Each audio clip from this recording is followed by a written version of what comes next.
El hipocampo cerebral se localiza en el lóbulo temporal medial, así como lo vemos en la imagen que muestra cerebros y un corte sagital. Es una de las estructuras cerebrales superiores, pero también forma parte del sistema límbico y se encuentra aplicado en funciones de las estructuras inferiores. El hipocampo está compuesto por unas estructuras denominadas los conos de Monkey, y sus de literatura se conoce como sea el giro dentado y el subículo. Por ejemplo, esto estudia una resonancia magnética desde el plano anatómico frontal, en donde la parte roja representa el hipocampo, que encontramos que se divide en cuatro regiones: CA1, CA2, CA3, CA4. Mediante el color amarillo se representa el giro dentado localizado en el borde medial del hipocampo. Mediante el color verde se señala la zona media de la corteza de transición entre el hipocampo propiamente dicho, el que se encuentra en el color rojo, y la corteza parahipocampal. Pero retomemos para explicar cómo se posiciona el hipocampo desde los diferentes planos anatómicos de una forma más clara. Seguramente esta imagen estará conocida y efectivamente es el corte frontal o coronal que pudiste ver anteriormente desde la imagen de la resonancia magnética, siendo el área verde la estructura del hipocampo. Entonces vemos que el cerebro dividido desde un corte imaginario en dos secciones, sección anterior y sección posterior. Acá podemos ver la sustancia gris, la sustancia blanca y los ventrículos. Luego tenemos el hipocampo desde el plano sagital, en donde vemos que el cerebro es dividido en dos partes simétricas, derecha e izquierda, representando el color verde del hipocampo, en donde vemos estructuras como el lóbulo temporal, el lóbulo parietal, el lóbulo occipital, el cerebelo y el lóbulo temporal, que es en donde se encuentra el hipocampo. Por último, podemos ver el hipocampo desde el plano transversal, como lo podemos ver, el cerebro se encuentra dividido en la parte superior y parte inferior. Acá podemos ver que la línea longitudinal divide ambos hemisferios, extendiendo desde el lóbulo. El hipocampo es una estructura importante para nuestra memoria. Esta participa claramente en la memoria explícita, en la que yo estoy incluyendo el aprendizaje más de tipo episódico o autorial. El hipocampo también es importante a la hora de reconocer los elementos que me ayudan a ubicarme a nivel espacial. Por eso, no es de extrañar que ante daños en el hipocampo se generen amnesias. Un claro ejemplo de esto sería el Alzheimer. El hipocampo, por lo tanto, participa en la generación de la memoria. Es en cuanto a los componentes más dorsales del hipocampo, pero también en cuanto a los componentes más ventrales, podríamos decir, bueno, se ha propuesto que está relacionado con el control del hipotálamo. El hipocampo envía señales al hipotálamo generando control sobre la respuesta hormonal que hace el hipotálamo, y a medida que pase el tiempo el hipocampo participará en la generación de los circuitos para desarrollar las habilidades de control emocional, y es a partir de esa relación que nosotros podemos recordar o memorizar aquellas experiencias trascendentales de nuestra existencia, ya que la forma en la que nos emocionamos tiene que ver con las experiencias que ya hemos registrado. Retomando el tema de la es una enfermedad degenerativa del sistema nervioso central, en donde existen deterioros de las funciones cognitivas como la memoria, el razonamiento, el juicio, el lenguaje.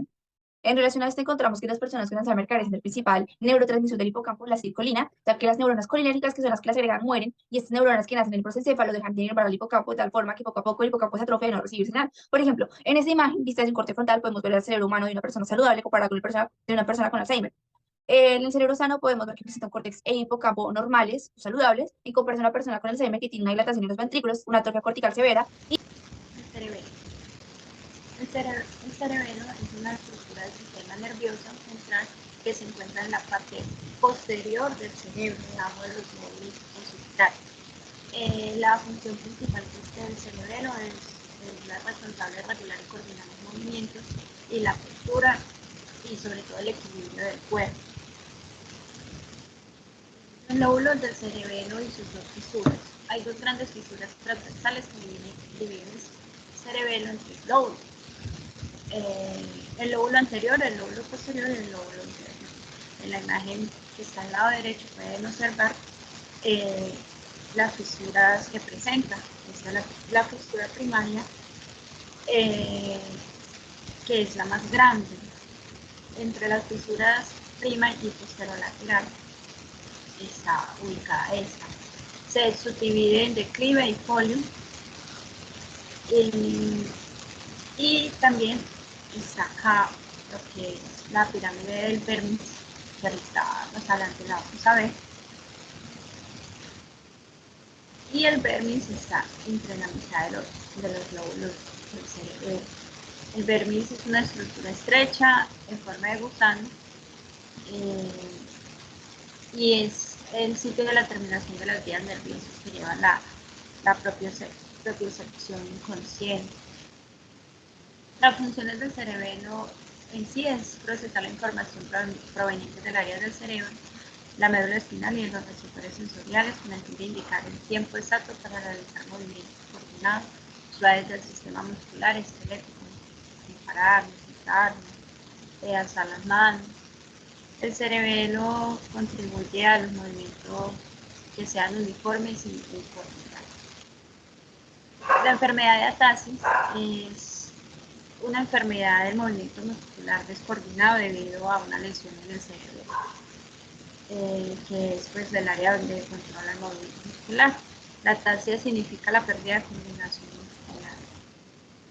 El cerebelo y la cognición desempeñan un papel importante en la cognición, incluyendo la atención, el lenguaje y la percepción.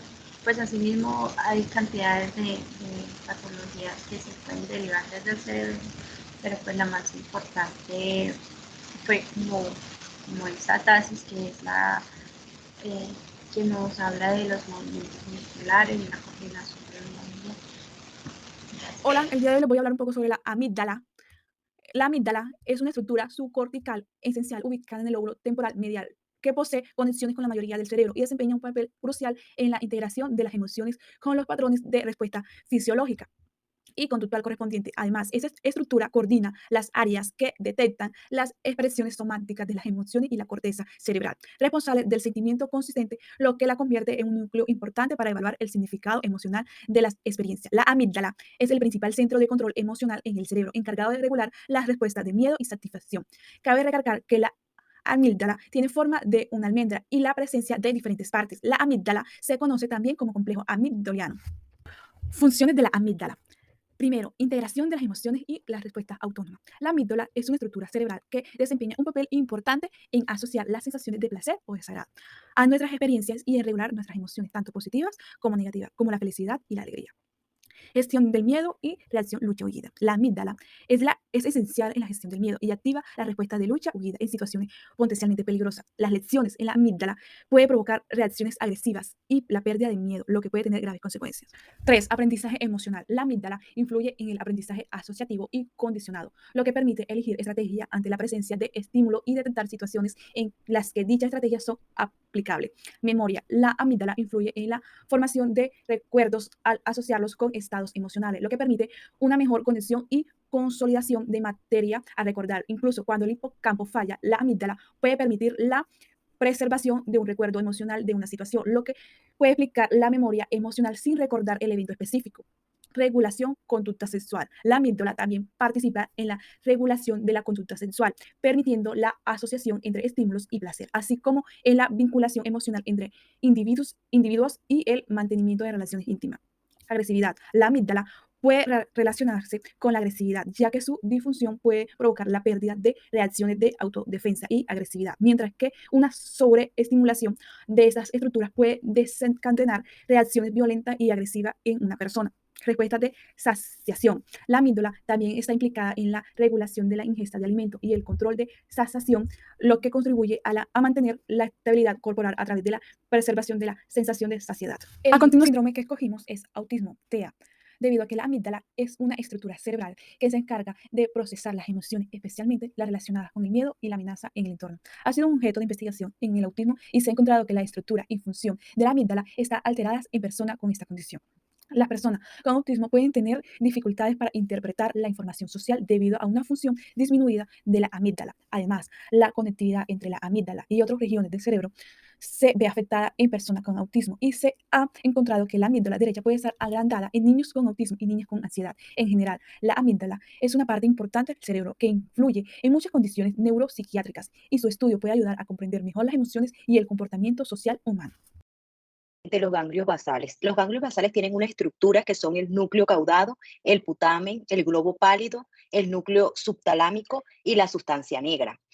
Los ganglios basales son un grupo de estructuras que se encuentran en la profundidad de la sustancia blanca del encéfalo y forman parte del sistema motor y trabajan en conjunto con los sistemas piramidal y límbico. Podemos decir que los sistemas basales ¿en qué afectan al ser humano? En los movimientos, en el momento que no funcione, en el habla, entonces, todo ese sostenimiento del cuerpo, en el momento que los ganglios basales se afecten, esas son una de las consecuencias. La función de los ganglios basales ayudan a iniciar y suavizar los movimientos musculares, suprimir los movimientos involuntarios y coordinar los cambios de postura. Entonces, un caso relacionado en la vida real con los movimientos basales es el Parkinson. Ahorita cuando yo les hablé de la estructura de los ganglios basales, hablamos de una sustancia negra. Acá en la imagen podemos ver que cuando está bien, el cerebro frente a los ganglios basales, la sustancia negra se ve, pero cuando hay una disminución de la sustancia negra, como se observa en el mal de Parkinson, ahí abajito en la imagen, vemos que el daño a las células de los ganglios basales puede causar problemas para controlar el habla,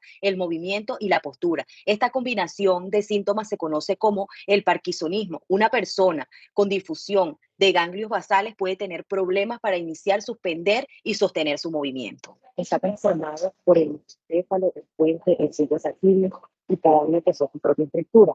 Pero antes, ahorita voy a empezar a explicar cada uno, pero cada uno de estos regulan como el ritmo cardíaco, la presión sanguínea, la respiración, entre otras funciones que tiene nuestro cuerpo humano. Frente al encéfalo, es la porción superior del tronco encefálico que conecta el puente y el cerebelo con el cerebro, en esa conexión. Y mayor parte del mesencéfalo se encuentra en la fosa craneal posterior, atravesando el hiato del tentóneo. También podemos decir que el puente de Baronius es conocido como la protuberancia, puente anular o puente de Baronius. Es una de las tres partes del tronco encefálico, o sea, del tallo cerebral, y ahí lo podemos evidenciar en la imagen que estoy mostrando. Aparece como un puente que conecta los dos hemisferios del cerebro. El bulbo raquídeo, es esa estación de cambio entre el cerebro y la médula espinal y contiene los centros para la regulación de las actividades respiratorias, vasomotoras, cardíacas y reflejas. Parte más inferior del tronco encefálico está situado debajo del puente y es anterior al cerebelo.